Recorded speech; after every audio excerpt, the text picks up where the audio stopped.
এক ছেলে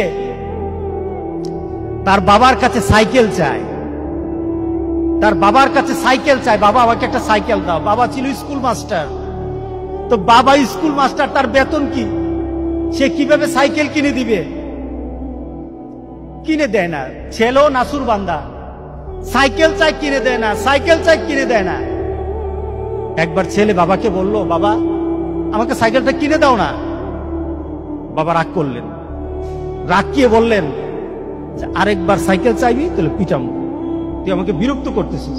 কি বলেন, আমরা বিরক্ত হই না মাঝে মাঝে? সন্তান যদি বেশি আমার ক্ষমতার বাইরে যদি সন্তান কিছু চায় তাহলে আমরা বিরক্ত হয়ে যাই।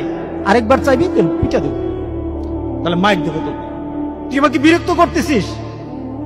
সন্তান বারবার চাওয়ার কারণে বাবা বিরক্ত হয়ে গেল। সন্তান কিন্তু নাসুরবন্ধ। সন্তান বাবার দিকে তাকিয়ে করুণ সুরে কাঁদতে কাঁদতে বলল, বাবা তুমি কি মারবা? তুমি ছাড়া আমি কার কাছে চাইবো বলো? তুমি ছাড়া তো আমার আর চাওয়ার জায়গা নাই। তুমি আমার আব্বা, এছাড়া আমি কার কাছে চাইবো? যাওয়ার ক্ষমতাও যদি তোমার থাকে তোমার কাছে চাইবো, না চাইলে চিঠো তোমার কাছে চাইবো। আমি কার কাছে চাইবো বলো? তুমি আমাকে ফিরিয়ে দিবা, কিন্তু আমি ফিরিয়ে দিলে দিতে পারো, কিন্তু আমি কার কাছে চাইবো? আমার তো তুমি ছাড়া কেউই নাই। বাবার সাথে সাথে ছেলেটাকে বুকের মধ্যে আঁকড়িয়ে ধরলেন।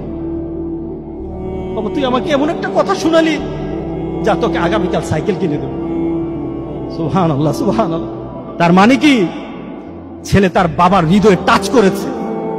তার কথার মধ্যে আবেগ ছিল, ভালোবাসা ছিল, নিবেদন ছিল যে বাবা তুমি না দিতে পারো, কিন্তু আমার তো তুমি ছাড়া কেউই নাই। তুমি না আমাকে ফিরিয়ে দিতে পারো, কিন্তু আমার চাওয়ার জায়গা তোমার ছাড়া আর তো কেউই নাই, আমি তোমার কাছেই তো চাইবো।